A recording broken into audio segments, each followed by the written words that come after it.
باتیں کم کیا کر، امیدیں چھوٹی کر دے۔ امیدوں کو کم کر دو تاکہ تمہارے اعمال خالص ہو جائیں۔ اپنی امیدوں کو چھوٹا کر، کیونکہ تیری موت نہایت نزدیک آ چکی ہے۔ امیدوں کو چھوٹا کر، کیونکہ زندگی نہایت تھوڑی ہے، اور نیکی کے کام کر، کیونکہ تھوڑی نیکی بھی بہت ہے۔ تمام بھلائیوں اور خوبیوں کی جڑ اللہ تعالیٰ کی اطاعت اور عبادت ہے۔ ضروری کاموں میں تاخیر اور دیر کرنے سے سستی پیدا ہو جاتی ہے۔ فضول امیدوں پر بھروسہ کرنا بڑی حماقت ہے۔ ایمان کا مطلب یہ ہے کہ انسان مصیبت میں صابر اور نعمت میں شکر گزار رہے۔ جو شخص برائی سے کامیاب ہونے کی امید رکھتا ہے وہ ناکام ہی ہوتا ہے۔ بہت سی امیدیں ایسی ہیں کہ آخر کار محرومی کو پہنچا دیتی ہیں، اور بہت سے نفع ایسے ہیں جن کا انجام نقصان ہی ہوتا ہے۔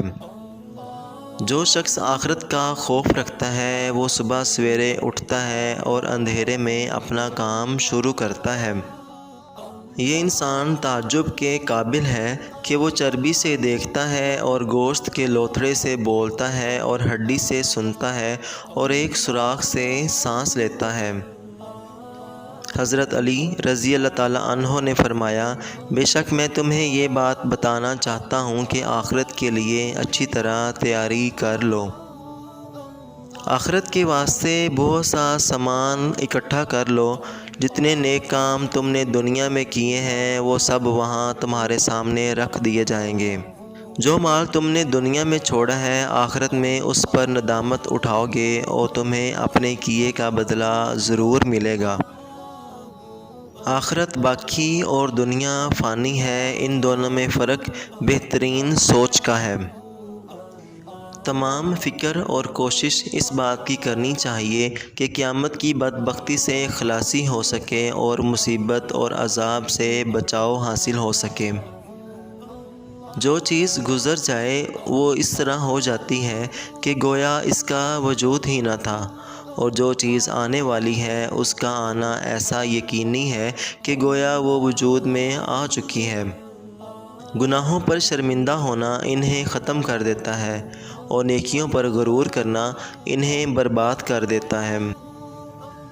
آخرت کے بیٹے اور اس کے طلبگار بنو، اور دنیا اور اس کے مال و دولت کے فرزند نہ بنو، کیونکہ قیامت کے روز ہر ایک بیٹا اپنی ماں کے ساتھ اکٹھا کیا جائے گا۔ حضرت علی رضی اللہ تعالیٰ عنہ نے فرمایا، کوئی شخص آخرت میں عزت اور اعلیٰ مقام تین چیزوں کے بغیر حاصل نہیں کر سکتا: نیک عمل، دنیا کی امیدوں کو چھوٹا کرنا، تقویٰ کو اختیار کرنا۔ جو شخص آخرت کی قدر نہ جانے وہ دنیا سے بے رغبت کیسے ہو سکتا ہے، اور جو شخص بے دھڑک ہو کر جھوٹی قسمیں کھائے اور اللہ تعالیٰ کے عذاب سے کس طرح بچ سکتا ہے۔ کسی جانے والی چیز کو مت پکڑ کر رکھ، اور کسی آنے والی سے جدائی اختیار نہ کر۔ سمجھ لے کہ دنیا جانے والی اور آخرت آنے والی ہے۔ حضرت علی رضی اللہ تعالیٰ عنہ نے فرمایا، بے شک آخرت اپنے زلزلوں کے ساتھ نزدیک آ گئی اور اپنے سینے کے بل بیٹھ گئی ہے، اور نہایت قرب کے لحاظ سے گویا ابھی موجود ہو گئی ہے۔ قیامت میں اللہ تعالیٰ کے سائے میں اس شخص کو جگہ ملے گی جو دنیا میں اس کا مطیع و فرما بردار رہا ہوگا۔ حضرت علی رضی اللہ تعالیٰ عنہ نے فرمایا، ہمیں ان لوگوں میں شمار ہونا چاہیے جنہوں نے دنیا کی بے ثباتی کو معلوم کیا اور اس سے دل برداشتہ ہو گئے، اور آخرت کی بقا کو یقینی سمجھ کر نیک اعمال میں مصروف ہو گئے۔ جو شخص آخرت کے عذاب کا خوف رکھتا ہے وہ برائیوں سے باز آ جاتا ہے۔ سخاوت تمام خوبیوں کی کان اور بخل تمام برائیوں کی جڑ اور بنیاد ہے۔ آخرت میں سب سے زیادہ حصہ اس شخص کو ملے گا جو دنیا میں کم نصیب رہا ہوگا۔